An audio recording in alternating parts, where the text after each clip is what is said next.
Bonjour et bon réveil, merci d'avoir choisi i24 News pour vous informer à la une de l'actualité. Ce matin, Israël toujours au cœur d'une vague terroriste. Les violences se sont recentrées hier dans les territoires palestiniens. 4 attaques ont visé des Israéliens et ce matin à l'aube, tentative d'infiltration d'une terroriste dans une implantation de Samarie. Bilan, 1 mort et 4 blessés. Assiste-t-on à un recentrage des attaques vers la Cisjordanie? Réponse dans un instant.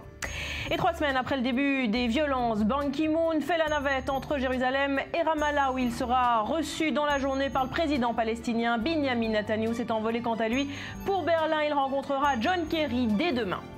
Et malgré cet effort diplomatique pour endiguer cette escalade, eh bien, les Palestiniens poursuivent leur course unilatérale après l'ONU, la CPI, la FIFA. Leur nouvelle bataille semble se préciser, faire changer le statut des lieux saints à Jérusalem. On y revient dans cette édition.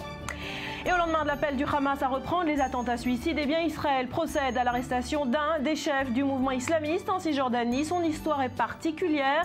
Il est le père du prince vert, ce Palestinien devenu agent du Mossad. On y revient dans cette édition. Enfin, les opinions publiques de par le monde poursuivent leurs démonstrations de soutien au peuple palestinien. Et parmi les plus virulents, la Suède. Vous allez le voir dans une manifestation, eh bien les Suédois appellent les Palestiniens à redoubler d'efforts dans leurs attentats terroristes. Bienvenue à tous. La vague terroriste anti-israélienne s'est donc recentrée hier vers la Cisjordanie. 4 attaques ont visé des Israéliens. Bilan, 1 mort et 4 blessés. Et il y a peu, vers 5 h du matin, une terroriste a tenté de s'infiltrer dans une implantation de Samarie. Résumé en images, signé Myriam Aman. Nouvelle journée de violence en Cisjordanie. Vers 11 h près de Hébron, un Palestinien poignarde un militaire israélien. Des soldats ouvrent le feu et abattent le terroriste. Le militaire israélien est légèrement touché. 1h30 plus tard, toujours dans la région d'Hébron, un automobiliste israélien est ciblé par des jets de pierre. Il s'arrête sur le côté, sort de son véhicule afin d'échapper à l'attaque. Il est alors renversé par un camion qui prend la fuite. L'Israélien de 51 ans, père de 7 enfants, décède sur place. Le chauffeur du camion, un Palestinien, se rend plus tard à la police palestinienne. Il affirme que c'était un accident et non un attentat. Les autorités israéliennes précisent ne pas savoir encore s'il s'agit d'un acte volontaire ou non. 2 heures plus tard, vers 15 h 30, un conducteur palestinien fonce sur un arrêt de bus dans le Gush Etzion et percute un soldat et un civil israélien de 21 ans. Le terroriste sort alors de son véhicule armé d'un couteau et tente de poignarder ses victimes. Les forces de sécurité israéliennes déployées en nombre dans la région réagissent très vite et abattent l'assaillant. Les 2 Israéliens sont transportés à l'hôpital, leur vie n'est pas en danger. Dans la soirée, peu avant 22 h, toujours près d'Hébron, 2 Palestiniens attaquent au couteau une patrouille israélienne. Un soldat est blessé au visage. Les forces de sécurité ouvrent le feu et abattent les 2 terroristes. Enfin, vers 5 h mercredi matin, une Palestinienne tente de pénétrer dans l'implantation israélienne de Yitzhar, près de Naplouse. Elle est repérée par les gardes de la localité. Les forces israéliennes interviennent rapidement et ouvrent le feu. La terroriste blessée est transportée à l'hôpital. La vague de violence en Cisjordanie et en Israël continue à faire des vagues à Gaza. Mardi en fin d'après-midi, des affrontements éclatent entre émeutiers palestiniens et forces de sécurité israéliennes à la frontière gazaoui. Un Palestinien est tué. Toujours mardi, Tsahal annonce avoir ciblé des snipers palestiniens à Gaza responsables de tirs vers le territoire israélien. Au moins 2 d'entre eux sont blessés. Allez, on prend tout de suite la direction du camp de réfugiés de Kalandia en Cisjordanie, juste à côté de Ramallah, où on vous retrouve ce matin, Mathias Inbar. Alors, quelle est la situation dans les territoires palestiniens? Est-ce que la présence militaire israélienne sur place est plus importante qu'à l'accoutumée? Écoutez, la force militaire est plus importante tout simplement parce que vous le savez, il y a plus de 2 semaines, le ministre de la Défense, Moshe Ya'alon, a ordonné le déploiement de 4 bataillons militaires tout autour de Naplouse, de Ramallah, et donc beaucoup plus de présence militaire depuis quelques jours. Et ici, derrière nous, eh bien, nous sommes dans le point de passage de Kalandia. Techniquement, nous sommes toujours dans le terrain domanial de Jérusalem, au nord de la capitale. Et ici, eh bien, il y a des barrages beaucoup plus accrus. Ce que vous pouvez voir derrière moi, ce sont des files d'attente pour passer les inspections juste derrière nous. La police militaire également, des soldats qui sont ici placés depuis quelques jours de manière accrue. Il y a quelques jours également, plus d'une semaine, un Palestinien a été neutralisé et abattu après avoir tenté de poignarder deux policiers. Ici, vous comprenez donc que la situation est particulièrement tendue. Alors on l'a vu, Mathias, ces derniers jours, les attaques se sont donc recentrées en Cisjordanie et plus spécifiquement autour de la ville de Hébron. Est-ce que c'est une tendance que confirme le renseignement israélien? Cette vague de violence se redirige vers les territoires? Écoutez, généralement, les intérêts économiques font qu'entre juifs et arabes, il y a une certaine entente au niveau économique au quotidien à Hébron. Mais lorsque, Hébron, c'est un noyau du Hamas. Et donc, à partir du moment où les violences commencent dans cette région, immédiatement, le renseignement israélien sait que la situation est explosive et qu'il y a des leaders du Hamas sur place qui incitent les jeunes à prendre les couteaux, à prendre les armes. C'est la raison pour laquelle, à partir du moment où il y a eu des premières tentatives d'attentats dans cette région, c'est la course infernale à ce type de violence que l'on a vu hier. 4 attentats dans la même journée dans cette région. Voilà, et c'est donc dans ce contexte, Mathias, qu'Israël souhaite montrer qu'elle garde un contrôle sécuritaire sur cette ville et sur les territoires. Israël a procédé hier à l'arrestation d'un des chefs du Hamas. L'homme ne fait pas partie de la branche armée du mouvement. C'est une arrestation symbole? Oui, c'est une arrestation, un symbole, c'est une figure politique, c'est une figure emblématique du Hamas, l'un des fonds. Voilà, un problème de liaison avec Mathias depuis Calandia. Alors c'est dans ce contexte que les efforts diplomatiques s'accélèrent pour endiguer cette vague de violence. Je vous le disais, Benjamin Netanyahou s'est envolé ce matin pour Berlin. Il rencontrera John Kerry dès demain. Ban Ki-moon est quant à lui dans la région. Hier à Jérusalem, il est attendu à Ramallah dans la journée. C'est à Nicole.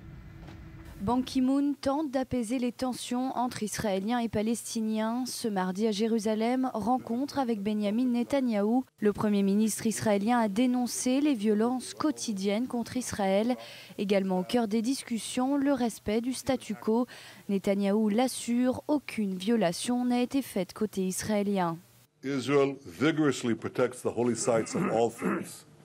We keep the status quo. Israël défend avec force les lieux saints de tous. Nous préservons le statu quo.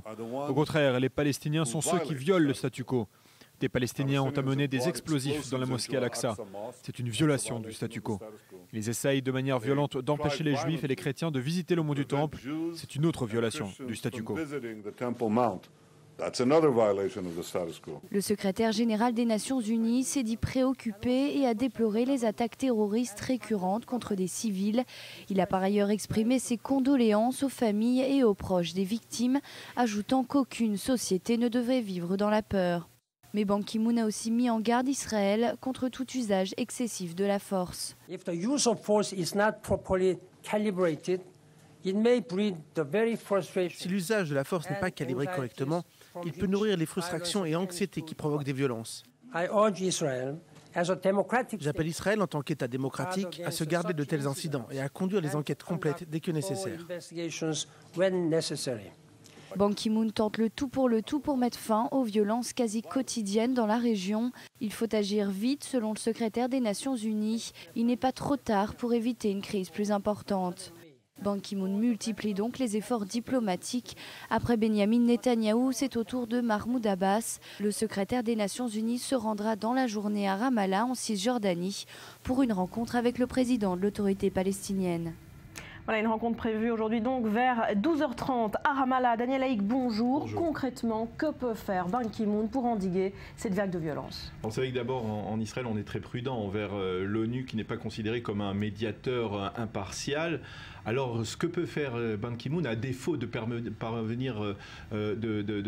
à une démarche d'aboutir, il peut enclencher une démarche. Et c'est exactement ce que Ban Ki-moon est venu faire hier. Il s'est empressé d'arriver de Milan en Israël pour enclencher une démarche diplomatique. Après 3 semaines de violence terroriste, eh bien c'est un point positif. On pourra le mettre au crédit de Ban Ki-moon. La question qui demeure, c'est comment aller plus loin, quelle solution trouver. Et dans la solution, il pourrait s'agir d'un compromis. Alors un compromis dans lequel les Israéliens s'engageraient solennellement à ne pas modifier le statu quo sur le mont du Temple, et d'un autre côté, les Palestiniens s'engageraient également solennellement à mettre fin à toute incitation à la violence et bien entendu donc à juguler la vague de terrorisme. terrorisme, il y a aussi un point important, c'est créer une structure qui permette de vérifier qu'il n'y ait pas de modification sur le statu quo. Ça ressemble un peu à la proposition française, mais ça ne l'est pas. On parle d'une présence internationale ? Parce que justement, on ne parle pas d'une présence internationale d'observateurs sur le mont du Temple, mais on parle d'une commission qui a été déjà créée dans un autre contexte pour essayer de vérifier qu'il n'y a pas de modification du statut de la fameuse passerelle des Maghrébins. Rappelez-vous, c'est une passerelle qui est sur l'esplanade du mur occidental et dont les travaux avaient suscité beaucoup de colère de la part des Jordaniens. Alors cette structure, elle est importante parce qu'elle pourrait être conduite par les Jordaniens qui pourraient jouer un rôle important et être les médiateurs dans le cas précis impartiaux, puisque la Jordanie a un rôle important sur le mont du Temple. Parallèlement, mis à part ce projet, est-ce que la tentative diplomatique de restaurer le calme se fera forcément par la relance des négociations entre Israéliens et Palestiniens? Alors il y a deux positions. Il y a ceux qui considèrent qu'il faut d'abord restaurer le calme et ensuite peut-être enclencher une nouvelle démarche. Et puis il y a ceux, et il est possible que les Américains soient ceux-là, et c'est ce que John Kerry dira demain à Benjamin Netanyahou, il faut essayer d'enclencher, de donner un nouvel espoir pour permettre de juguler la violence et d'arrêter les attentats. Et c'est la raison pour laquelle il y a un petit indice intéressant que nous a fourni Benjamin Netanyahou depuis hier. Il parle du fait qu'il n'a pas beaucoup construit dans les implantations, bien moins que ses prédécesseurs. C'est un peu étonnant de la part d'un leader de la droite. Pourquoi fait-il cela au risque de susciter la colère de la droite, de son aile droite? Eh bien, parce que, quelque part, il est possible que cela permette d'enclencher la reprise des négociations. Rappelez-vous, en 2009, c'était la condition posée par les Palestiniens à la reprise des négociations, le gel de la construction dans les implantations. Merci pour ces précisions, Daniel. Et toujours au chapitre diplomatique, après la France qui a déposé cette nuit à l'ONU sa résolution, on vient de le dire, sur une présence internationale sur le mont du Temple, eh bien, c'est au tour des Palestiniens de se lancer dans cette bataille. Ils souhaitent modifier le statut des lieux saints à Jérusalem. Une proposition officielle de l'autorité palestinienne devait être soumise au vote de l'UNESCO aujourd'hui. Plus de détails avec Julia Galantier, on en parle juste après. Nouvelle offensive diplomatique des Palestiniens devant l'UNESCO. Une résolution sera présentée ce mercredi à l'organisation dans le but d'incorporer le mur occidental à Al-Aqsa. Ce mur occidental, appelé aussi mur des lamentations, c'est tout ce qu'il reste du complexe du Second Temple. Détruit par les Romains en 70 après Jésus-Christ, c'est aussi une partie du mur de soutènement qui entoure le complexe d'Al-Aqsa, troisième lieu saint dans la tradition musulmane. Un nombre limité de visiteurs juifs sont admis sur l'esplanade, mais il est interdit d'y prier, une règle que l'autorité palestinienne estime bafouée. Ces derniers jours, l'assaut agressif israélien contre notre population et notre terre et ses lieux saints s'intensifie. Et le racisme montre son visage le plus laid. L'occupation est laide. Elle menace la paix et la stabilité et menace de susciter un conflit religieux qui enflamme non seulement la région, mais aussi le monde entier. La proposition a été soumise au Conseil exécutif de l'UNESCO par 6 États arabes, l'Algérie, l'Égypte, le Koweït, le Maroc, la Tunisie et les Émirats arabes unis, au nom des Palestiniens. De son côté, Israël s'emploie à faire échouer la proposition. Le ministère des Affaires étrangères travaille en collaboration avec les pays alliés et avec des responsables de l'UNESCO afin de contrecarrer l'effort palestinien. En attendant, le Premier ministre israélien se veut rassurant. Malheureusement, tout cela vient des incitations du Hamas, de l'autorité palestinienne et du mouvement islamiste en Israël qui ont répandu un mensonge. Celui qu'Israël était en train d'essayer de faire changer le statu quo sur le mont du Temple. Nous sommes les garants de ces sites sacrés musulmans. Le combat que les Palestiniens ont engagé sur la scène internationale semble être entré dans une nouvelle étape, mais peu de chances que cette dernière manœuvre aboutisse. Dans un communiqué publié ce mardi sur le site internet de l'UNESCO, la directrice générale déplore cette récente proposition au motif qu'elle pourrait aviver les tensions. Myriam, bouleversement de dernière minute. Après de nombreux efforts israéliens cette nuit, le texte de cette proposition palestinienne a été quelque peu modifié. On ne parle plus du mur occidental. Effectivement, net recul des Palestiniens sur ce dossier extrêmement sensible et sans doute au vu du fait qu'il y ait plusieurs votes de façon tout à fait surprenante qui ont reculé sur ce dossier. La Russie et Cuba notamment ont violemment critiqué la formulation de ce texte et la volonté de passage et de reconnaissance du mur des lamentations et du mur occidental comme étant dans un site musulman appartenant à la mosquée d'Al-Aqsa. Alors c'est sans doute aussi ce qui a fait reculer les Palestiniens, bien que, précisons-le, le vote leur était quasiment acquis. Alors modification de ce texte, on ne parle plus non du mur occidental, même si on reste centré sur d'autres sites hautement symboliques comme la tombe de Rachel et la tombe de Joseph comme étant eux des sites de culte musulmans également. Voilà, c'est ce que tentent de faire les Palestiniens de manière générale. Est-ce que cette démarche devant l'UNESCO est la poursuite de cette stratégie diplomatique unilatérale enclenchée par les Palestiniens devant les instances internationales? On l'a vu depuis plusieurs mois, après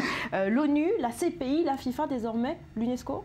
Alors sans aucun doute, ça fait partie d'une stratégie unilatérale diplomatique des Palestiniens qui est menée depuis déjà plusieurs mois, voire même peut-être depuis 2 ans, depuis que c'est le Mahmoud Abbas qui avait annoncé qu'il voulait une résolution même du Conseil de sécurité de l'ONU pour reconnaître l'État de Palestine, et qu'il y a également des initiatives qui sont menées de façon indépendante auprès de toutes sortes d'ambassades. Alors le ton est monté ces derniers temps, alors on l'a vu avec cette proposition à l'UNESCO qui, bien qu'elle ait été modifiée, a une volonté claire aujourd'hui de Mahmoud Abbas de faire connaître ses droits, notamment sur Jérusalem. Alors la vieille ville de Jérusalem, elle, regorge de lieux saints après 2000 ans d'histoire. Le problème, c'est qu'il y a autant de lieux saints juifs que chrétiens, que musulmans, et que la totale liberté de culte sur ce lieu n'est finalement garantie que depuis que Jérusalem appartient aux Israéliens depuis 1967. Et c'est un petit peu le défi de Binyamin Netanyahou que de montrer à la communauté internationale qu'il respecte cette liberté de culte et que la volonté de Mahmoud Abbas n'est pas celui de respect des lieux saints des 3 religions, mais plutôt d'une volonté d'appropriation historique de ces lieux.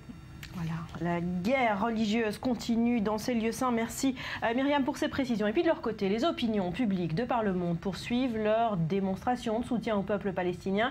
Et parmi les plus virulents, la Suède. Julien, plus de détails avec vous. Oui, ce sont les médias israéliens qui commencent à s'intéresser à ce pays. Certains éditorialistes le qualifient déjà de pays européen le plus anti-israélien. Alors sur quoi ils se basent? J'ai pris quelques exemples pour expliquer un peu leur argumentation. Tout d'abord, il n'y a eu aucune condamnation de la part du ministère des Affaires étrangères suédois, aucune condamnation claire des attentats qui ont eu lieu en Israël ces derniers jours. Il y a eu un tweet général de la ministre des Affaires étrangères qui parlait de violence, sans parler de terrorisme, sans parler d'attentats. Ensuite, il faut se souvenir que la Suède est le premier pays scandinave à avoir reconnu la Palestine. À l'époque, je ne sais pas si vous vous souvenez, Barbara, il y avait eu une passe d'armes entre la ministre des Affaires étrangères et Avigdor Lieberman qui avait dit, vous savez, la diplomatie, c'est pas comme un meuble Ikea. Ce à quoi elle a répondu, je serais ravi de lui envoyer un manuel Ikea pour l'aider à monter ses meubles. C'était très sympathique. La compagnie scandinave aérienne SAS a décidé d'annuler ses vols vers Israël, officiellement pour des motifs économiques, mais elle précise également que la ligne n'est plus très populaire et que les raisons politiques sur place en Israël ne sont pas assez stables, donc c'est trop dangereux. Ils disent que peut-être vers l'été, ils remettront leur vol, c'est pas du tout sûr. Les diplomates israéliens présents en Suède envoient des messages dramatiques à Jérusalem en parlant d'un consensus anti-israélien. Ils sont très inquiets. L'ambassadeur d'Israël sur place a critiqué des doubles standards. Et la raison en fait derrière tout ça, c'est que la Suède souhaiterait avoir un siège au Conseil de sécurité de l'ONU et a donc besoin de voix de plusieurs pays, notamment des voix des pays arabes. Donc c'est un peu la situation qui est décrite d'un point de vue gouvernemental. Voilà, et sur la scène diplomatique. Alors du côté de la population suédoise, est-ce que ce sentiment anti-israélien est partagé? Alors il y a la couverture médiatique qui n'emploie pas, comme la ministre des Affaires étrangères n'emploie pas le mot terrorisme. Il y a plusieurs manifestations de masse. Regardez par exemple celle-ci, ça c'était en juillet 2014 lors de la guerre à Gaza. Récemment, il y en a eu d'autres tout aussi importantes où on appelait carrément à commettre des attentats au couteau comme on en fait ces derniers jours, donc des appels à la violence. Il y a des clips et des chansons de soutien à la cause palestinienne qui sont vues par des milliers et des dizaines de milliers de personnes sur YouTube, voilà, comme celui-ci. Donc on voit un simple civil courir avec un drapeau palestinien abattu par un soldat qui est évidemment un soldat israélien. Le drapeau est repris par d'autres et ils sont tous abattus les uns après les autres, une manière donc de présenter la cause palestinienne face aux soldats israéliens. Et en fait, ce qui a provoqué le scandale, c'est un cas ces derniers jours, une autorité locale, l'autorité d'éducation de Gothenburg, qui est la 2e ville du pays, qui a décidé d'autoriser la diffusion dans les écoles publiques d'un film qui est violemment anti-israélien. Et c'est un film qui, d'après ceux qui l'ont vu évidemment, fait la différence entre les bons et les mauvais juifs. Alors je vous explique, le film parle de la flottille pour Gaza, vous savez, en 2010, qui a très mal tourné avec 6 morts. Et là, il y aurait d'un côté les juifs qui disent « cela ne doit plus jamais nous arriver », en référence à la Shoah, et les bons juifs qui disent « cela ne doit plus jamais arriver de manière générale, donc les juifs ne doivent pas faire aux Palestiniens ce que les nazis leur ont fait ». Je propose qu'on regarde un extrait de ce trailer, on va le commenter ensemble, vous allez voir quelques images de ce film tout de suite à l'écran pour comprendre de quoi il s'agit. Voilà, donc des images de la flottille, des violences israélienne. Vous allez voir tout de suite la comparaison qui est faite dans cette bande-annonce de film. pour comprendre un peu la tonalité de ce film, c'est tout de suite des images de violence et de la Shoah. Parallèle directement avec la Shoah. Donc c'est ce qui crée le scandale. Notez toutefois, Barbara, un dernier point, c'est que certains diplomates israéliens présents ici à Jérusalem et en Israël estiment qu'on exagère un petit peu et qu'il y a également des motifs de réel politique. Il ne faut pas aller trop loin non plus dans les accusations contre la Suède. Merci pour ces précisions, Julien. Voilà, et de retour en Israël, on l'a évoqué, les attentats se sont recentrés vers la Cisjordanie ces derniers jours et Jérusalem a été quelque peu épargnée. Alors les barrages filtrants mis en place entre l'Est et l'Ouest semblent avoir dissuadé les assaillants ces derniers jours. Et pour tenter de faire retomber la tension dans ces quartiers arabes de la capitale, eh bien, le gouvernement israélien a renoncé à faire détruire une construction illégale dans le secteur arabe de Beit Hanina. Reportage sur place signé Mathias Inbar. Cette maison est à l'abandon, au cœur de Beit Hanina, quartier palestinien au nord de Jérusalem. Une maison bâtie sans permis de construire. Cela fait 10 ans que la justice israélienne et la mairie de la capitale se disputent autour de la destruction des lieux. Une destruction qui aurait finalement dû avoir lieu ce lundi soir, mais au dernier moment, un certain Benyamin Netanyahou s'y serait personnellement opposé, officiellement pour ne pas rajouter de l'huile sur un quartier déjà ardent. Une décision incompréhensible pour ce conseiller de la mairie de Jérusalem. Il n'y avait aucun problème sécuritaire à détruire cette maison. La police nous l'avait affirmé. Mais le Premier ministre s'est ingéré dans cette affaire de manière vulgaire. Tout ce qui se passe depuis quelques semaines est le résultat de l'intervention de Benyamin Netanyahou dans la gestion quotidienne de Jérusalem. Le bureau du Premier ministre israélien estime quant à lui que la décision lui incombe, comme si Jérusalem appartenait davantage au gouvernement qu'à son maire, insinue Aryeh King, pourtant marqué très à droite de l'échiquier politique. Bibi ne peut pas dire à quelqu'un de rouler à 200 km/h pour arriver à l'heure au cabinet des ministres. Il y a des lois en Israël. La maison n'avait pas de permis de construire, la justice l'a prouvé. Qui est le Premier ministre pour avancer des raisons politiques pour justifier sa décision ? Ici à Beit Hanina, dans les quartiers palestiniens de Jérusalem, la frontière entre justice et politique est particulièrement mince.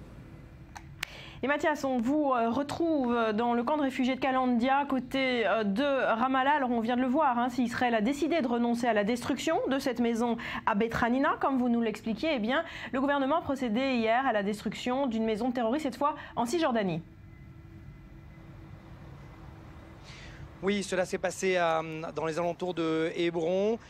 C'était un Palestinien qui avait renversé et tué au couteau une Israélienne. Ça s'est passé il y a 1 an. Et donc la décision a été prise de détruire sa maison il y a plusieurs mois, mais pour des raisons administratives, jusqu'à présent, cela n'avait pas été le cas. Et jusqu'à hier, eh bien, le Premier ministre a pris la décision de détruire cette maison. Que vous compreniez, eh bien, j'ai particulièrement demandé, par exemple, à l'armée de les suivre lorsqu'il y aura une prochaine maison détruite en Cisjordanie. Et la réponse de l'armée, c'est « nous n'avons pas les clés de ces décisions ».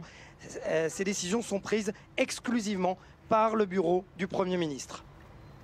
Merci beaucoup Mathias pour ces précisions depuis Kalandia.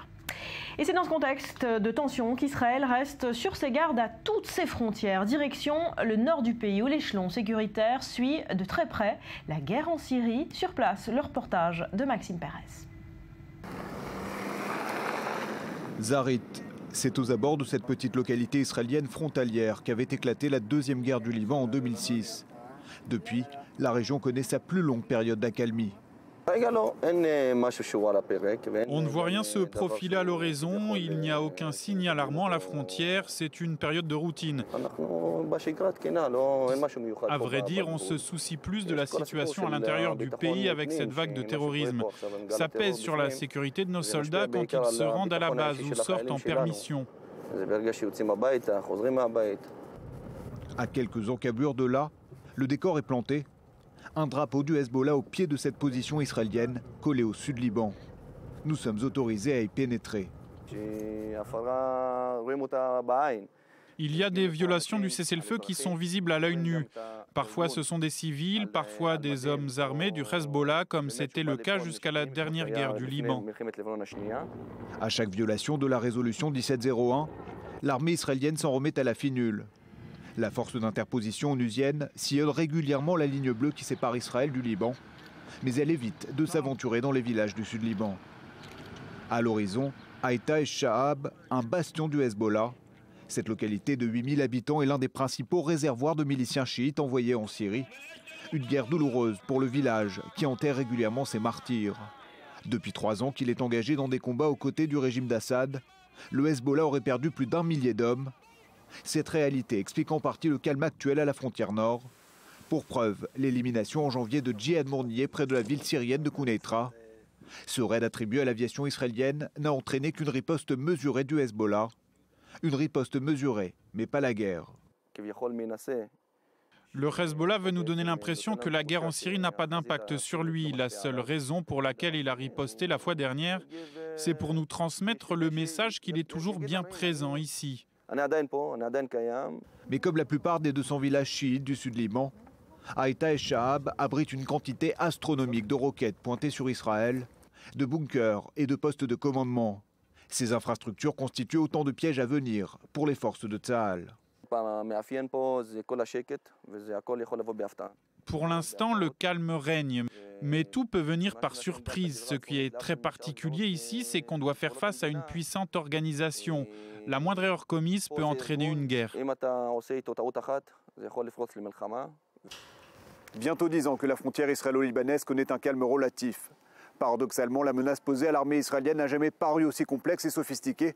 Pour Tsahal, nul doute que le réarmement massif du Hezbollah opéré ces dernières années promet une prochaine guerre redoutable.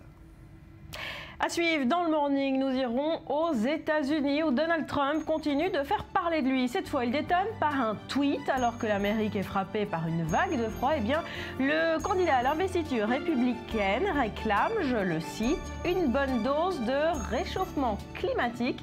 On y revient après un nouveau journal qui vous est présenté ce matin par Eleonore Vell. Ce sera dans 2 petites minutes. Restez avec nous.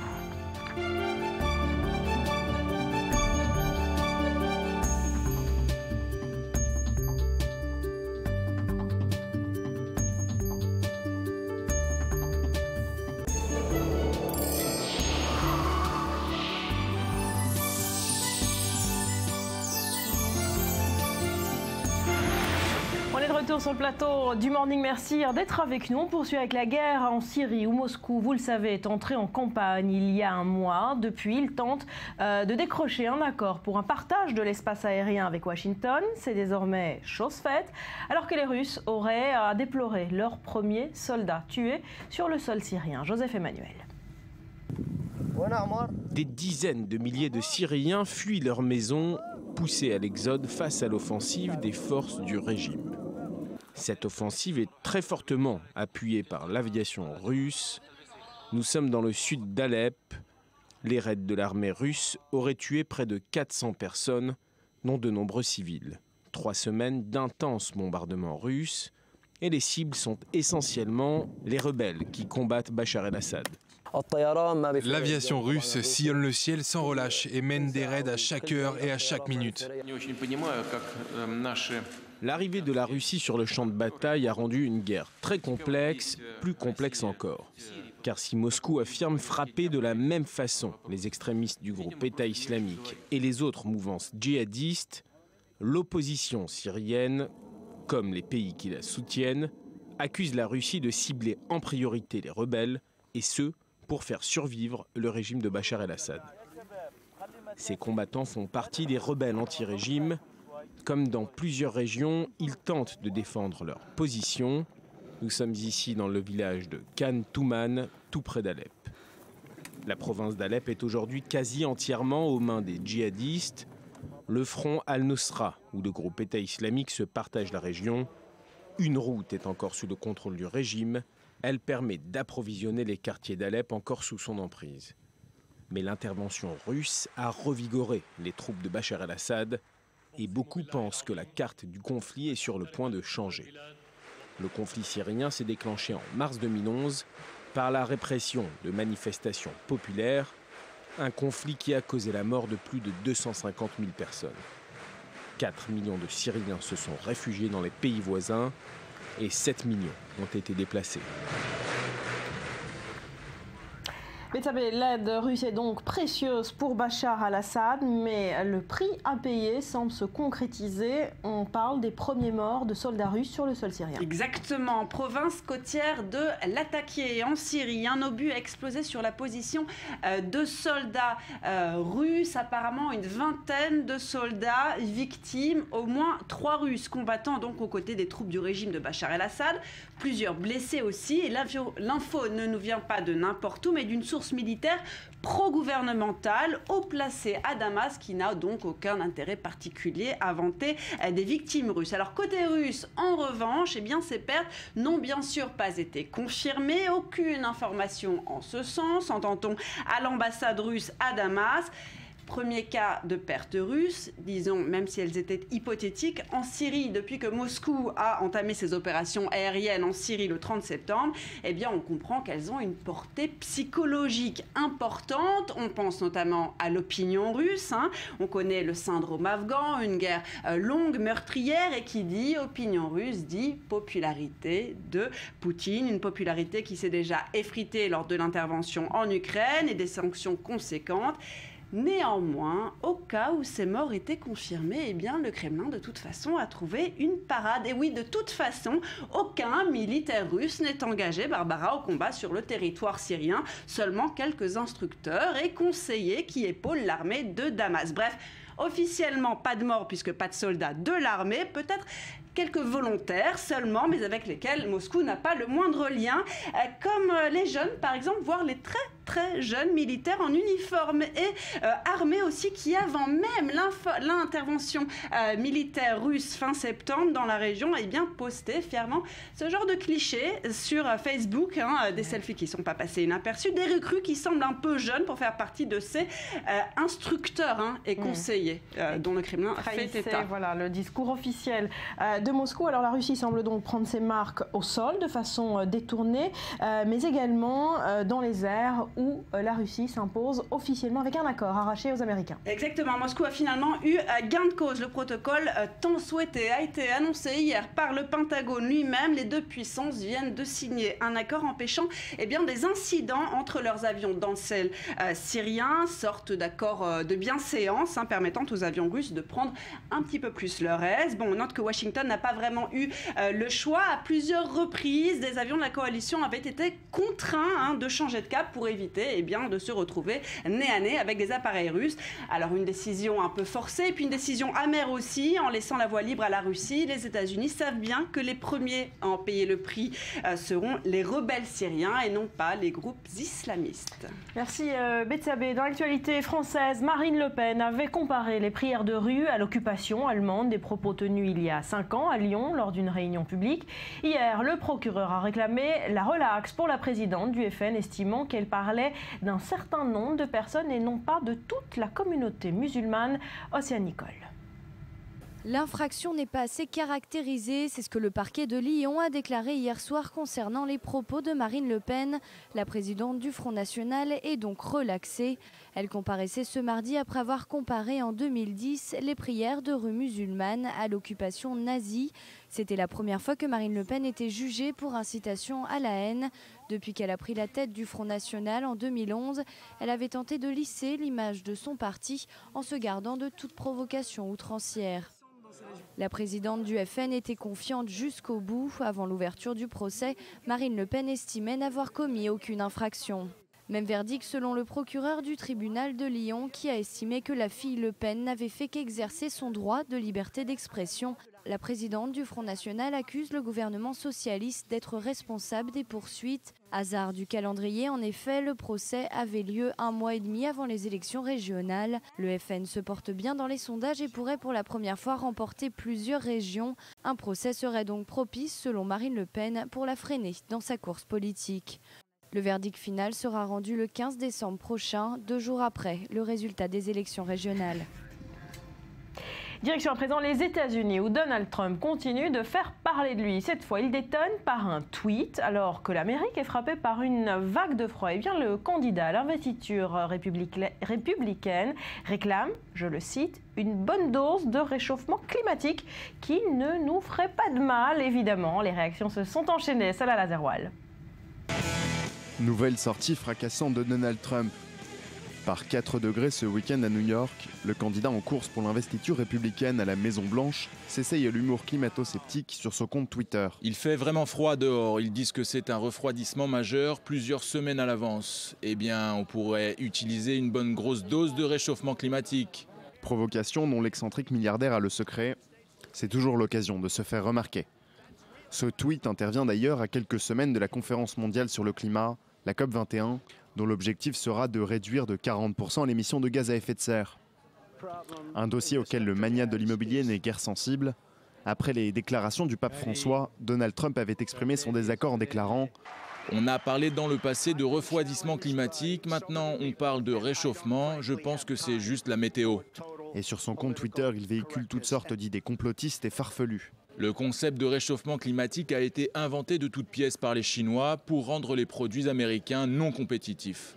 Dans la bouche de Donald Trump, le réchauffement climatique n'est plus qu'un concept inventé pour servir les intérêts économiques de la Chine. La position de Barack Obama est pourtant très explicite. Nous devons avoir un partenariat entre les entreprises et le gouvernement fédéral, les États, les autorités locales et aussi le secteur associatif pour continuer à réduire progressivement notre empreinte carbone ici aux États-Unis pour montrer l'exemple. Aussi gros pollueur que la Chine, l'engagement américain sur le climat est donc primordial. Et bonjour à David Benaïm, notre correspondant aux États-Unis. Alors avant d'en revenir à ce tweet de Donald Trump, un mot David sur cette vague de froid. Elle est précoce. Est-ce qu'elle a surpris les New-Yorkais ? On ne peut pas vraiment parler d'une vague de froid. On a sorti les blousons pour 24 heures et nous sommes de retour à la douceur de l'été indien. Les États proches du Canada ont eu quelques centimètres de neige précoce, mais rien d'alarmant. Le vrai coup de froid est attendu autour d'Halloween, donc pour l'instant, rien de surprenant ici, Barbara. Alors sur le fond, David, le climat est désormais un dossier incontournable en politique et Donald Trump a choisi de surfer sur cette vague, on l'a dit, des climato-sceptiques. Dans le passé, on l'a vu, il a mis plusieurs fois en cause l'existence même d'un réchauffement climatique causé par l'homme. C'est un discours qui plaît à son électorat aux États-Unis ? Contrairement aux idées reçues, les Américains, dans leur grande majorité, sont conscients et sensibles au réchauffement climatique. Si les démocrates sont plus consensueux sur le sujet, plein de bonne volonté et de projets pour l'avenir dans leurs programmes électoraux, les élus et candidats républicains jouent bizarrement la carte du scepticisme depuis des années. Pourtant, dans un sondage effectué auprès des électeurs de droite cet été par ClearPass, un lobby républicain de renom, 72% des sondés sont en faveur du développement et de l'utilisation d'énergies renouvelées. Près de 90% sont en faveur des programmes d'installation de panneaux solaires sur leur maison. Par contre, dès qu'il s'agit de programmes gouvernementaux ou de taxes carbone, les conservateurs s'unissent tous derrière les idées des plus sceptiques. C'est cette carte démagogique avec une pointe de provocation que joue Donald Trump. Alors, ce n'est pas du tout la position de l'actuel président, Barack Obama, qui a fait du climat une de ses dernières priorités avant de quitter la Maison-Blanche, mais sans réel succès. Les États-Unis restent l'État le plus pollueur de la planète. Oui, mais le président américain a fait de la lutte contre l'effet de serre l'une de ses priorités de sa présidence et sans apparent succès jusqu'à présent. Pourtant, la dernière ligne droite de son mandat pourrait bien prendre une autre direction. Début octobre, dans une déclaration commune avec le président chinois en visite à Washington, Obama a présenté un plan d'action dédié à réduire l'émission de gaz polluants de 26% avant 2025 pour les États-Unis et avant 2030 pour la Chine. Enfin, en préparation à la conférence de Paris, la Maison-Blanche a ouvert un nouveau compte Twitter hier dévoué au changement climatique. Facts on Climate a l'ambition d'informer le public sur le plan d'action d'Obama sur le sujet et de mobiliser les États-Unis et le monde sur les mesures à prendre pour agir sur le climat. Malheureusement, le compte n'enregistre que 2900 followers au moment où je vous parle, donc on est loin de l'engouement voulu par Barack Obama. Voilà, un succès mesuré pour ce dossier du climat. Pour Barack Obama, merci David pour ces précisions. Et toujours concernant le climat en France, cette fois, depuis les appels répétés du pape en faveur de l'environnement, eh bien, plusieurs églises catholiques se mettent au vert. Il s'agit par exemple de réduire la consommation d'énergie, mais aussi d'organiser des débats sur la question. Reportage à l'église Notre-Dame-de-la-Croix à Paris. Des gobelets recyclables, des ruches, un séminariste à vélo. En matière d'écologie, l'église Notre-Dame-de-la-Croix de Ménilmontant à Paris joint les gestes à la parole. Laura et Gloria veillent à ce que leur paroisse soit la plus verte possible, à commencer par le chauffage. On arrive à la chaudière de l'église. Le chauffage représente une grosse partie des dépenses des paroisses. Dans la nôtre, je ne sais pas exactement, mais il y a des paroisses où ça représente un tiers du budget, l'énergie. Désormais, l'église n'est plus chauffée que pour les offices du samedi et du dimanche. En semaine, les fidèles étant moins nombreux, les messes ont lieu dans cette chapelle, plus petite et mieux isolée. Un geste écologique louable qui a tout de même demandé aux paroissiens un petit temps d'adaptation. L'an dernier, parce que c'était la première année, ils ont été un petit peu bousculés dans leurs habitudes.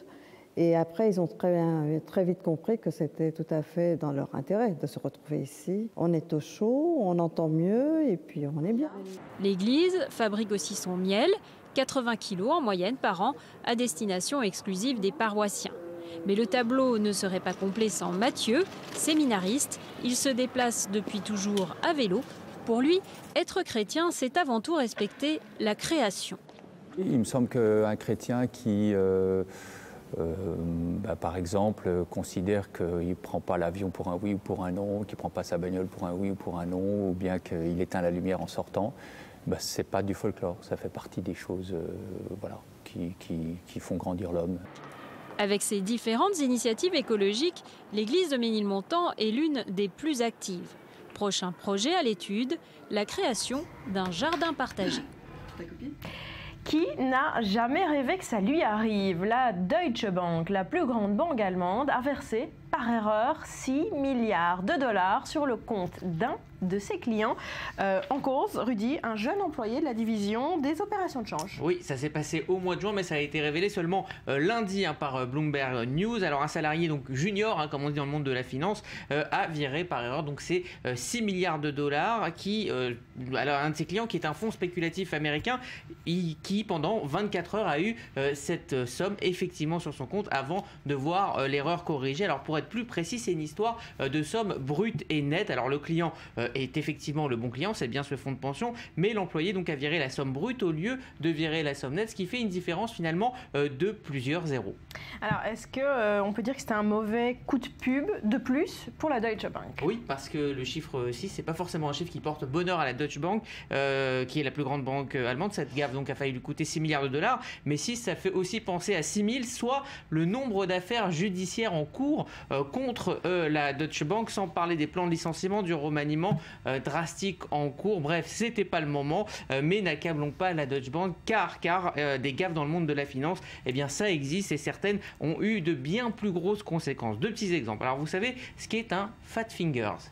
Pas du tout. Voilà, alors ça se traduit gros doigt, et le syndrome du fat finger, c'est bien connu dans le monde de la finance, c'est le fait de confondre, quand par exemple, quand on a un trader, confondre millions et milliards, par exemple, ajouter 2 zéros, ou... des gros doigts sur le clavier. Exactement, c'est le doigt qui se trompe sur un clavier, mais c'est tout un syndrome de se tromper tout simplement de chiffres. Et alors le fat finger a bien failli coûter carrément, a failli couler la bourse de New York. C'était en 2010, un trader de la Citibank s'est trompé de touche, et bien justement il a passé un ordre sur la marque Procter & Gamble, 16 milliards de dollars d'actions au lieu de 16 millions. Résultat, mini crack boursier, le Dow Jones est passé en dessous des 10 000 points, mais l'action elle a été divisée par deux, bien que le Dow Jones ait été sauvé. Alors plus fort encore, direction le Japon, en 2006, août 2006 pour être précis, un trader a par inadvertance vendu pour un seul yen 610 000 actions d'un cabinet de recrutement qui venait juste de rentrer en bourse. En fait, il voulait tout simplement faire l'inverse, c'est-à-dire vendre pour 610 000 yens une action, et en fait, il a pas pu annuler son erreur, et le courtier a été contraint de racheter une à une ses actions à un prix exorbitant. Imaginez, donc finalement, c'est qu'un exemple parmi des dizaines, et l'employé junior de la banque allemande s'en sort plutôt bien. Merci Rudy. À suivre, on reviendra sur la situation en Israël et notamment l'arrestation de ce chef du Hamas. Tout de suite, un nouveau journal avec Eleanor Veil.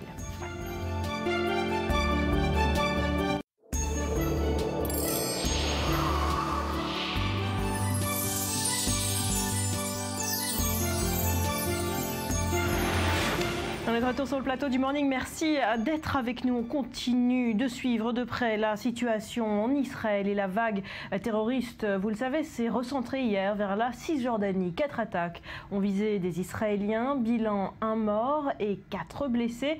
Et il y a peu, à 5 h du matin, à l'aube, une terroriste a tenté de s'infiltrer dans une implantation de Samarie. Résumé en images signé Myriam Aman.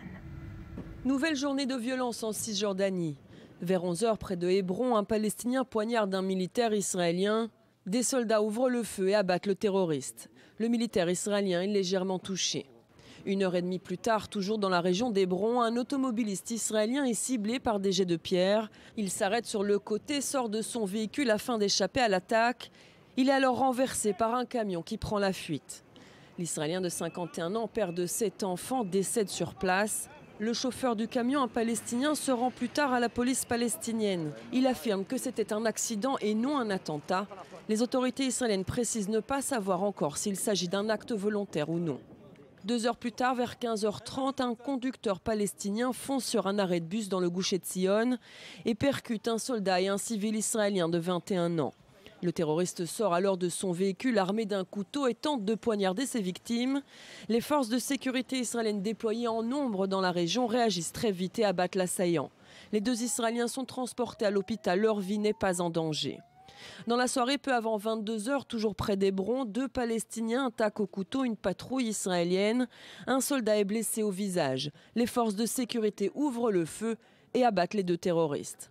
Enfin, vers 5h mercredi matin, une Palestinienne tente de pénétrer dans l'implantation israélienne de Yitzhar, près de Naplouse.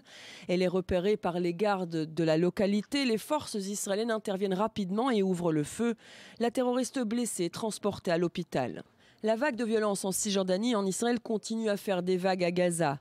Mardi en fin d'après-midi, des affrontements éclatent entre émeutiers palestiniens et forces de sécurité israéliennes à la frontière gazaoui.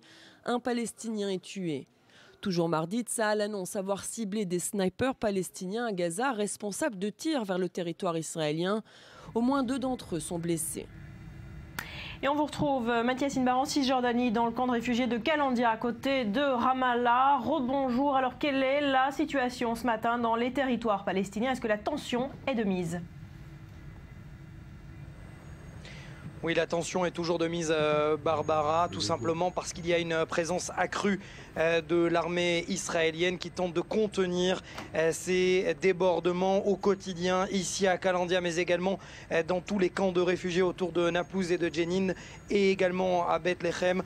Des affrontements quotidiens de jets de pierre, de jets de cocktails Molotov contre les forces de sécurité israéliennes. Et ici, je peux vous dire que les inspections sont plus accrues au nord de la capitale de Jérusalem, ici dans ce barrage de Kalandia, et les regards bien évidemment se tournent désormais devant moi à quelques 10 minutes de là où je me trouve, dans le palais présidentiel de la Moukata, où Mahmoud Abbas rencontrera le secrétaire général des Nations Unies, Ban Ki-moon. Alors, vous l'avez dit, vers 12h30, cette rencontre donc entre le secrétaire général de l'ONU et le président palestinien. Que faut-il en attendre ? Écoutez, selon la presse internationale, il s'agit de la dernière chance pour Mahmoud Abbas de pouvoir contenir son terrain. Et selon, plus exactement, selon les experts ici, tant israéliens que palestiniens, Mahmoud Abbas est en train de perdre le contrôle du terrain. Alors certes, il contrôle cette ville de Ramallah, mais quand on regarde les tensions dans la ville de Hébron, par exemple, Hébron, c'est une ville dirigée quasiment par le Hamas. Et on se dit ici que finalement, Mahmoud Abbas est en train de perdre le contrôle, qui n'a plus autant de force politique qu'il avait au préalable, et qu'il s'agit d'une nouvelle rencontre diplomatique, mais qui n'aura pas forcément de grands résultats.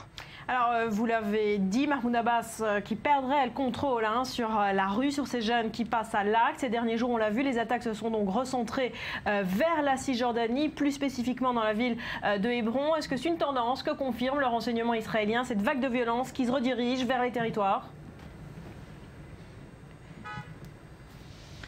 Oui, et plus particulièrement sur cette route numéro 60 entre le carrefour du Gush Etzion et la ville de Hébron, l'une des plus grandes villes palestiniennes. Je le disais, dans cette ville de Hébron, il y a un grand noyau de leaders du Hamas. Mais d'habitude, si les intérêts économiques prennent le dessus sur ces violences, à partir du moment où il y a un éclatement de violences, d'attentats, de tentatives d'attentats dans cette région, eh bien c'est la course infernale aux violences, comme on le voit hier, 5 attaques dans la même journée. Merci Mathias. Depuis Kalandia, entre Ramallah et Jérusalem, et on vient de l'évoquer, les efforts diplomatiques s'accélèrent pour endiguer cette vague de violence. Ban Ki-moon fait donc la navette entre Ramallah et Jérusalem, où il a rencontré hier le Premier ministre israélien. Océane Nicole. Ban Ki-moon tente d'apaiser les tensions entre Israéliens et Palestiniens. Ce mardi à Jérusalem, rencontre avec Benyamin Netanyahou. Le Premier ministre israélien a dénoncé les violences quotidiennes contre Israël. Également au cœur des discussions, le respect du statu quo. Netanyahou l'assure, aucune violation n'a été faite côté israélien. Israel vigorously protects the holy sites of all faiths. We keep the status quo. Israël défend avec force les lieux saints de tous. Nous préservons le statu quo. Au contraire, les Palestiniens sont ceux qui violent le statu quo. Des Palestiniens ont amené des explosifs dans la mosquée Al-Aqsa. C'est une violation du statu quo. Ils essayent de manière violente d'empêcher les Juifs et les chrétiens de visiter le mont du Temple. C'est une autre violation du statu quo. Le secrétaire général des Nations Unies s'est dit préoccupé et a déploré les attaques terroristes récurrentes contre des civils. Il a par ailleurs exprimé ses condoléances aux familles et aux proches des victimes, ajoutant qu'aucune société ne devrait vivre dans la peur. Mais Ban Ki-moon a aussi mis en garde Israël contre tout usage excessif de la force. Si l'usage de la force n'est pas calibré correctement, il peut nourrir les frustrations et anxiétés qui provoquent des violences. J'appelle Israël en tant qu'État démocratique à se garder de tels incidents et à conduire les enquêtes complètes dès que nécessaire. Ban Ki-moon tente le tout pour mettre fin aux violences quasi quotidiennes dans la région. Il faut agir vite selon le secrétaire des Nations Unies. Il n'est pas trop tard pour éviter une crise plus importante. Ban Ki-moon multiplie donc les efforts diplomatiques. Après Benyamin Netanyahou, c'est au tour de Mahmoud Abbas. Le secrétaire des Nations Unies se rendra dans la journée à Ramallah, en Cisjordanie, pour une rencontre avec le président de l'autorité palestinienne. Voilà, côté diplomatique, on s'affaire donc pour tenter de calmer cette escalade. Benyamin Netanyahou s'est envolé ce matin pour Berlin où il doit rencontrer John Kerry. Quelques heures plus tôt, il rappelait sans doute à l'adresse des Américains qu'il a mis un frein aux constructions juives en territoire palestinien. Le Premier ministre a rappelé qu'il a moins construit que tous ses prédécesseurs. Même à gauche, on l'écoute. Nos obligations sont claires. La réalité internationale est difficile ces 7 dernières années, très difficile. Malgré les demandes de ne construire même pas une maison, nous avons continué à construire. Il n'y a pas de gel. Mais nous l'avons fait avec mesure et responsabilité. Il existe une fausse affirmation qui dit que la dernière vague d'attentats est la conséquence de ces constructions. C'est un mensonge. Alors voici la réponse, Daniel, de Benyamin Netanyahou à une déclaration qu'il a faite donc en anglais quelques heures plus tôt, où là il déclarait qu'il a construit moins que tous les premiers ministres avant lui. Oui, alors Benyamin Netanyahou est une sorte de funambule sur une corde raide, un funambule soumis à des vents contraires. Alors la corde raide, c'est son étroit gouvernement avec 61 membres, c'est une coalition extrêmement réduite. Les vents contraires, eh bien, c'est à droite son opposition, Naftali Bennett, les partis de droite qui à l'intérieur du gouvernement critiquent et n'ont pas réussi à le convaincre de construire de nouvelles implantations depuis le début de la vague de violence. Et de l'autre côté, c'est la communauté internationale et en particulier les Américains qui continuent de considérer que les implantations sont le cœur du conflit et que si Israël se retire ou cesse la construction des implantations, eh bien cela apaisera d'une certaine manière la tension actuelle. Voilà, c'est ce qu'a répété Benyamin Netanyahou à l'adresse de John Kerry. Il jongle entre les deux. Alors pourquoi Benyamin Netanyahou construit moins dans les territoires palestiniens que ses prédécesseurs? Alors cela peut paraître effectivement assez étonnant, mais il faut rappeler que Benyamin Netanyahou est au pouvoir depuis 7 ans maintenant et qu'au tout début de son mandat, en 2009, eh bien, il avait accepté une requête américaine de gel de 10 mois de la construction dans les implantations afin de relancer le processus de paix avec Mahmoud Abbas. La réponse d'Abbas s'était faite à temps puisque Abbas n'avait répondu qu'au début du 10e mois. Et depuis, eh bien, c'est justement ce qu'on lui reproche beaucoup au sein du mouvement des implantations et à droite. Eh bien, depuis la construction avait certes repris, mais elle ne s'était pas développée comme on l'aurait souhaité. Et le deuxième point, c'est que si déjà d'une certaine manière Benyamin Netanyahou construit, il veut que ça, a réduit la construction des implantations, eh bien, il veut que ça se sache et il veut qu'au moins cela ait un effet positif auprès de la communauté internationale parce qu'il comprend que chaque annonce de construction de de 10 ou 15 implantations ou de 10 ou 15 unités de logement dans ce quartier ou dans cette nouvelle localité, eh bien cela a un effet extrêmement négatif auprès de la communauté internationale. Si déjà, alors on réduit au moins que cela se sache. Voilà, pour en récolter les fruits diplomatiques, c'est évident. Alors ce qu'a dit Benjamin Netanyahou hier, c'est que ses prédécesseurs, même à gauche, ont construit plus que lui. Cette politique de peuplement de Cisjordanie est à ce point importante. C'est un socle finalement de la vision sioniste de tous les premiers ministres, à droite comme à gauche ? Oui, mais pas pour les mêmes raisons. À gauche, on a toujours considéré que la construction dans les implantations, eh bien, cela peut être un besoin sécuritaire. C'est pourquoi même Yitzhak Rabin, à l'époque, Yitzhak Rabin, dont on commémore le 20e anniversaire de l'assassinat, Yitzhak Rabin avait construit des implantations et avait, même surtout au moment du processus d'Oslo, construit des routes de contournement dans les implantations pour la population juive. Mais effectivement, on considère que à gauche, pour des raisons de sécurité, à droite, pour des raisons idéologique, on considère, et d'une certaine manière, on considère que c'est le point important, c'est ce qui permet de revendiquer le lien entre le peuple juif et la terre d'Israël, la terre historique d'Israël, qui est surtout en Judée et en Samarie. Voilà, un point sensible qui sera sans doute débattu dès demain entre John Kerry et Benjamin Netanyahou à Berlin. Merci Daniel. Et au lendemain de l'appel du Hamas à reprendre les attentats suicides, Israël a procédé à l'arrestation d'un des chefs du mouvement islamiste en Cisjordanie. Son histoire est particulière. Il est le père du prince vert, vous en souvenez, c'est ce Palestinien devenu agent du Mossad. Julien, cette arrestation est importante car il s'agit d'un homme clé du Hamas. Oui, absolument, il s'appelle Hassan Youssef, il a 60 ans. Selon l'armée israélienne, il a activement participé et incité au terrorisme. Il a encouragé publiquement les Israéliens à des attaques contre les Israéliens, notamment récemment dans les dernières interviews, alors qu'au début de la récente vague de terreur, il était plutôt discret, mais il s'est rattrapé dans les derniers jours. C'est pas la première arrestation. Il a été arrêté une première fois dans les années 2000 lorsqu'il était porte-parole du Hamas, donc pendant la seconde intifada. Il a été incarcéré donc pendant des années dans les prisons israéliennes. En 2006, il a été élu membre du Parlement du Hamas, mais il était encore en prison, donc il n'a pas pu siéger au Parlement. Et il est sorti en juin dernier, donc il y a à peine quelques mois. Il retourne donc en prison à peine quelques mois après être libéré. Et le moins qu'on puisse dire, c'est que Tzahal a un peu mis en scène son arrestation, et pourquoi c'est quelqu'un d'important. Regardez cette vidéo, je ne l'ai pas touchée, je ne l'ai pas éditée, je ne l'ai pas montée. Regardez, elle a été publiée telle quelle par l'armée israélienne.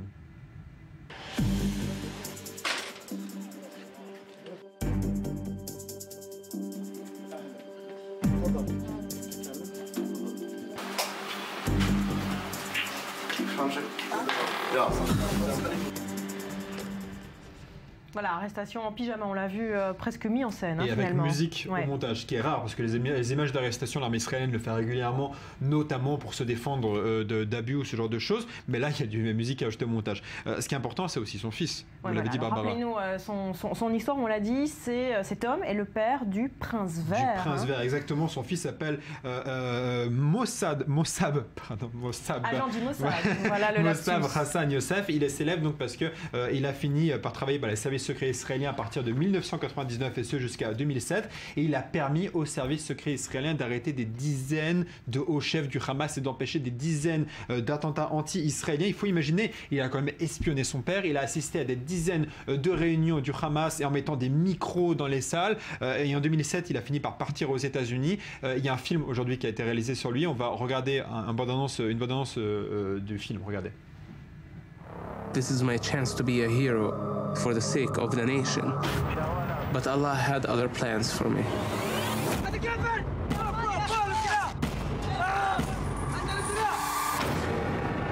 We had the right to make the other side feel our pain. Recruiting is an art, a very difficult art. You need to make him betray his own people.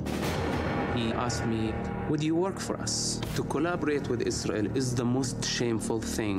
The first day handling him was the first day of the end of my career. We called him the Green Prince. My father was the top Hamas leader in the West Bank. He had no clue what I was doing. It's like recruiting the son of the Israeli Prime Minister. Deep in my heart, I was really terrified. Voilà donc pour cet extrait de la bande-annonce. Donc je vous le disais, en 2007, il a demandé à arrêter de travailler pour le Shabak, le Shin Bet, les services secrets israéliens. Il voulait partir aux États-Unis. Le Shin Bet n'était pas trop d'accord. Ils avaient vraiment besoin de lui. C'était une bonne source pour les services secrets israéliens. Finalement, ils l'ont laissé partir aux États-Unis. Là-bas, il a demandé l'asile politique, mais la Cour américaine a refusé de lui donner l'asile politique. Pourquoi ? Parce qu'il appartenait à une organisation terroriste. Or, il ne pouvait pas prouver qu'il avait travaillé pour le service secret israélien parce que le service secret israélien ne voulait pas le montrer. Mais finalement, c'est l'agent du service secret qui l'avait recruté qui est allé lui-même devant la Cour américaine le défendre. Merci Julien. Voilà, on parlera d'autre chose après un nouveau journal. Si je vous dis Doc, Marty McFly, vous me dites évidemment retour vers le futur. Et bien le futur, c'est aujourd'hui. Dans leur voyage dans le temps, les héros sont catapultés le 21 octobre 2015. On en parle après un nouveau journal qui vous est présenté ce matin par Eleonore Veil.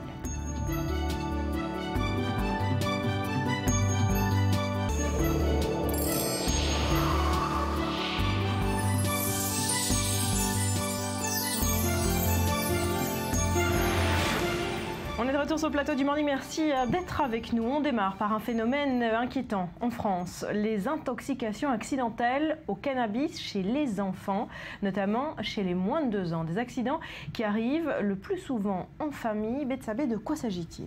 Alors regardez cette tendance, en 2013, il y a 2 ans, donc 151 enfants de moins de 10 ans et pour la plupart âgés de moins de 2 ans même ont été hospitalisés pour une intoxication au cannabis. Et bien l'année dernière, il y en avait une centaine de plus. Alors des ingestions qui sont accidentelles, bien sûr, en famille ou avec un entourage proche. Ça se passe à la maison, vous avez, c'est la nuit, une table basse, un cendrier, les parents dorment. Oh tiens, des petites boulettes marron qui plus est, eh bien, sentent bon. On n'en met pas une dans la bouche, mais on en met 3, 4, voire plus. Alors un phénomène particulièrement marqué dans certaines régions, explique l'Agence de sécurité du médicament qui tire la sonnette d'alarme, bien sûr. L'Île-de-France particulièrement touchée, et puis dans le sud, PACA et Rhône-Alpes. Et on note également que ce phénomène a été visible aussi en Espagne, en Italie, aux États-Unis, au Maroc et en Israël. Alors ça peut évidemment être dangereux pour les enfants. Quels sont les symptômes? Alors les principaux signes de l'intoxication sont d'abord une somnolence avec des phases d'agitation, des vomissements, des tremblements, des convulsions. Et puis ça peut aller jusqu'à une détresse respiratoire, voire dans les cas les plus graves, le coma. Alors pour info, en cas d'ingestion ou de suspicion même d'ingestion de cannabis, on contacte immédiatement les services d'urgence. On n'essaye pas de se débrouiller avec les moyens du bord à la maison. Alors des intoxications d'enfants qui ont donc un lien direct avec l'augmentation de l'utilisation de cannabis de leurs parents et de manière générale donc de la population française. Exactement, c'est l'avis en tout cas de l'agence sanitaire auteur du rapport qu'à la consommation de cannabis est effectivement en hausse depuis plusieurs années. Les Français sont même les premiers consommateurs de cannabis en Europe, quand bien même cette drogue est illégale en France. Alors une hausse observée parmi les adultes est marquée, à en croire le rapport de l'Observatoire français des drogues et des toxicomanies qui date d'avril dernier. Aussi une hausse observée parmi les adultes, marquée chez les jeunes de 17 ans et chez les femmes aussi. Alors une illustration de cette tendance, ce sont les saisies records systématiques. Le week-end dernier, particulièrement importante, ce sont 7 tonnes de cannabis qui ont été saisies par la douane dans le 16e arrondissement. Autre saisie d'un autre genre, et toujours il y a quelques jours, la police a retrouvé une culture de cannabis, une dizaine de plants carrément dans l'enceinte d'un collège marseillais. Et puis plus largement, l'année dernière, en tout, près de 200 tonnes de stupéfiants ont été saisies. Parmi elles, 160 tonnes de cannabis, c'est pas rien, ça représente une hausse de 84% en plus par rapport à 2013. Or, on le rappelle, les effets du cannabis chez les jeunes, c'est l'échec scolaire, des problèmes de santé et puis des problèmes relationnels aussi. Merci pour ces précisions et ce phénomène inquiétant, Betsabé. On est mercredi, on passe à l'actu ciné de la semaine, c'est jour de sortie aujourd'hui. Laetitia, il faut aller voir quoi? Alors tout d'abord, on va commencer avec un film très attendu qui a fait beaucoup de bruit à Cannes, c'est Mon Roi de Mai Wen, l'histoire d'une passion destructrice, d'un coup de foudre dévastateur entre Giorgio, qui est incarné par Vincent Cassel, et Tony, qui est, elle, interprétée par Emmanuel Berco, qui a reçu le prix d'interprétation à Cannes pour cette performance. Alors lui est séducteur, beau parleur et flambeur. Elle est avocate, posée et réservée. Le film est une autopsie de cette histoire d'amour avec tout le blabla, le mariage, le bébé, les tensions, le rabibochage, la rupture et puis le le prince charmant qui va changer de figure et dévoile son vrai visage de pervers narcissique. Vous les connaissez peut-être, on regarde en images.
Voilà, bonne annonce remarquée sans un seul mot.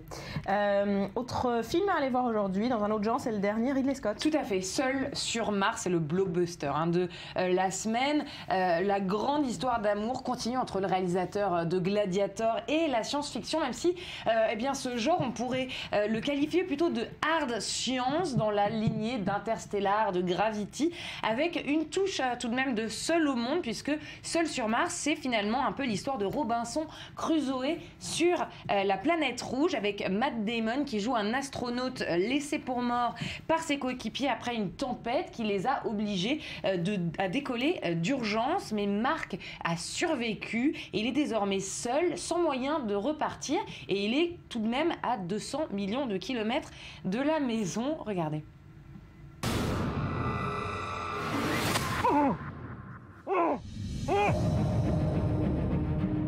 Ce journal sera mon témoignage. Je m'appelle Mark Watney et je suis toujours en vie, comme vous le voyez. J'ai aucun moyen de contacter la NASA, ni mes coéquipiers. Quand bien même j'y arriverais, il faudrait 4 ans à une mission habitée pour me rejoindre. Et j'occupe un habitat conçu pour durer 31 jours. Donc, face à cette situation accablante, je n'ai pas le choix. Je vais devoir en chier de la science. Bon alors, d'abord les chiffres. Je dois cultiver de quoi me nourrir pendant 4 ans, ici, sur une planète où rien ne pousse. Et si je trouve pas le moyen de contacter la NASA, tout ça n'aura servi à rien. Houston, nous venons de recevoir un message vidéo. Il est destiné à l'équipage.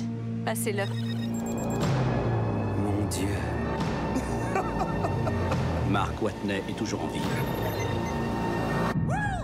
Dans ta face, Neil Armstrong. On l'a abandonné. On va le récupérer. La NASA n'a pas donné son accord. Donc ce qu'on fait là, c'est une mutinerie. Si on loupe l'étape du ravitaillement, on est mort. Si on loupe l'assistance gravitationnelle, on est mort.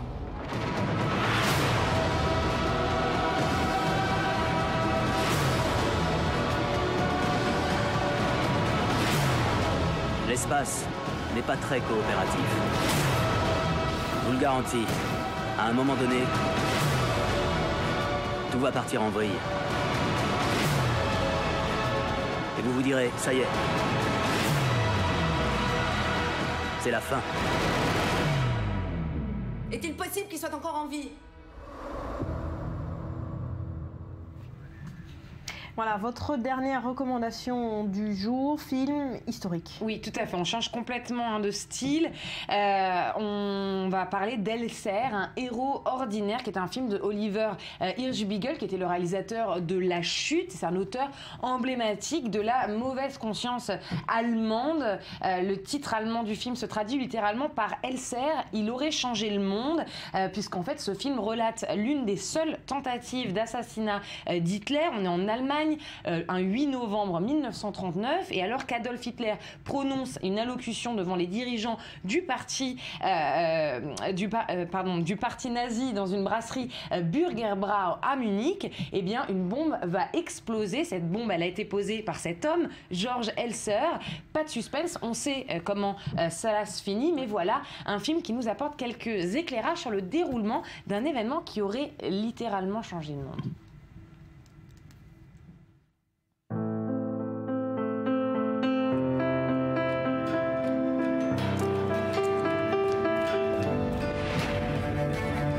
Attentat auf den Führer in München. Eine Bombe.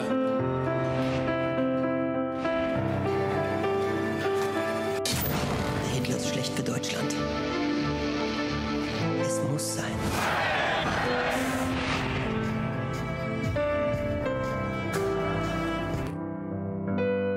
Überlebt. Ihr Mordanschlag ist gescheitert. Größeres Blutvergießen verhindern. Wenn der Mensch nicht frei ist, stirbt alles ab.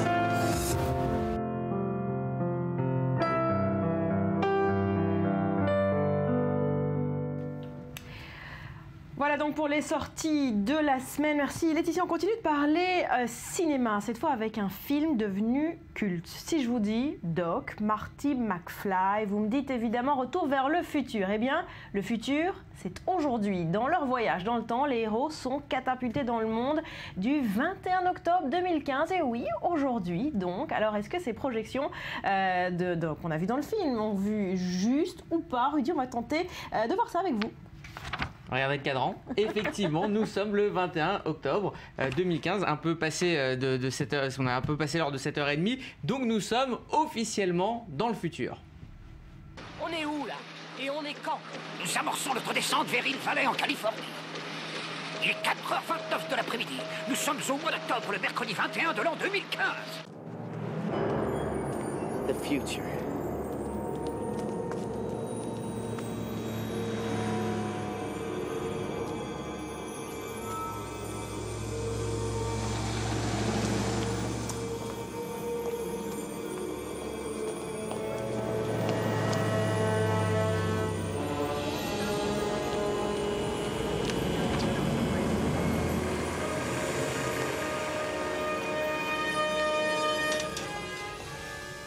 Voilà, alors pour ceux et celles qui ne connaissent pas la trilogie Retour vers le futur, un rapide rappel, c'est l'histoire d'un ado californien et d'un inventeur fou qui voyage dans le temps dans une voiture inventée par ce dernier. Donc les aventures de Marty et Doc les mèneront en 1955 dans le premier opus, et donc le 21 octobre 2015, c'est-à-dire aujourd'hui, c'est bien ça qui nous intéresse. Voilà, un monde où on porte de cravate. Un monde où on porte de cravate, effectivement. Alors ça a été un petit peu loupé, mais parce que il y a effectivement toute une génération, pour toute une génération dont je fais partie, ce film est un véritable film culte, parce que des films d'anticipation il y en a eu beaucoup, mais celui-là il mène suspense, action, humour, et c'est aussi une réflexion sur le destin. Et donc on va revenir à ce qui nous intéresse aujourd'hui. Vous l'avez dit, dans le second volet, les héros passent une vingtaine de ils passent quelques heures dans le film, une vingtaine de minutes dans le film chez nous en 2015, une manière donc de vérifier absolument si cette version du monde imaginée dans les années 80 était la bonne. Je vous rappelle donc que le Retour à le futur 2, dont on vient voir un extrait, a été réalisé en 89. Alors je vais vous faire jouer avec les extraits du film, et vous allez me dire si c'est avéré ou pas. Direction le futur habitat de Marty en 2015 avec tous ses équipements. Regardez. Je veux les chaînes 18, 24, 63, 109, 87 et la météo. Vous êtes méta. Complètement avéré. Complètement avéré, effectivement. L'écran plasma, les la milliards, la vocale. reconnaissance vocale, effectivement, les milliards de chaînes, c'est effectivement avéré. Alors on va continuer avec ces voitures volantes qu'on a vues. Est-ce que c'est avéré ou pas? Non, pas encore. Là, voilà, là c'est loupé. Alors on va passer à un des objets les plus connus. On n'est pas loin. On n'est pas très loin, mais pour l'instant c'est encore qu'un rêve. Voilà, cette voiture qui vole tout en haut de l'écran. Et on va passer à un des objets les plus connus du film, le fameux Overboard.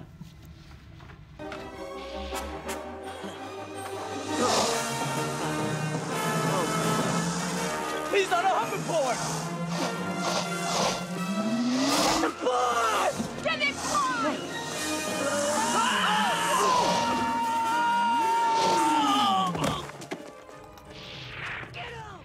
Alors j'ai envie de vous dire pas du tout, mais en fait il existe. Il existe effectivement, mais alors avec des conditions très particulières et boosté par justement tout l'engouement autour de cet anniversaire de ce film. Beaucoup de marques et d'inventeurs ont tenté de créer le fameux skateboard volant. Et bien il y a une marque qui est arrivée, c'est la marque Endo. Alors ça vous coûtera, on va le voir, regardez, il est bien en lévitation. Ça va vous coûter à peu près 10 000 $. Pour l'instant c'est un prototype, mais ça ne marche que sur certaines surfaces. Mais c'est bel et bien un skateboard volant et on est bel et bien en 2015. Petite dernière vidéo. Oh super, quelle atrocité. Hydratation 4 s'il vous plaît.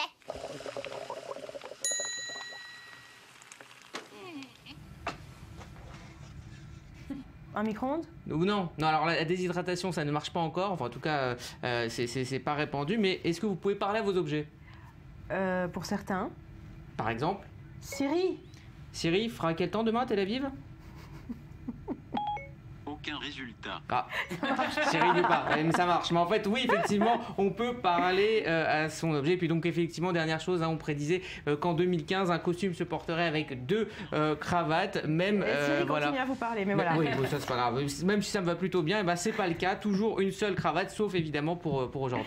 Alors, on l'a dit, la trilogie fête ses 30 ans. Pour les nostalgiques, les fans, on va marquer plusieurs événements comme ça. Oui, alors déjà, le monde du marketing est en ébullition depuis plusieurs semaines. Parmi des dizaines d'exemples, la marque Pepsi Soda qui a sorti en édition limitée la bouteille que l'on voit en 2015. Nike aussi commercialise les baskets auto-lassantes. La marque Mercedes a sorti des spots où on voit ses prototypes avec un slogan Merci Doc d'avoir inspiré nos ingénieurs. Il y aura plein de projections à Paris, au Grand Rex, à Tel Aviv ce soir, à la Belle Étoile pour revoir le film avec des expos un peu partout dans le monde. Les fans de la série célébreront ce 30e anniversaire. Merci Rudy, merci Doc, merci Rudy. C'est la fin de cette édition. Merci à vous d'avoir été avec nous. Tout de suite, un nouveau point complet sur l'actu. Je vous souhaite de passer une belle journée. On se retrouve demain. Portez-vous bien.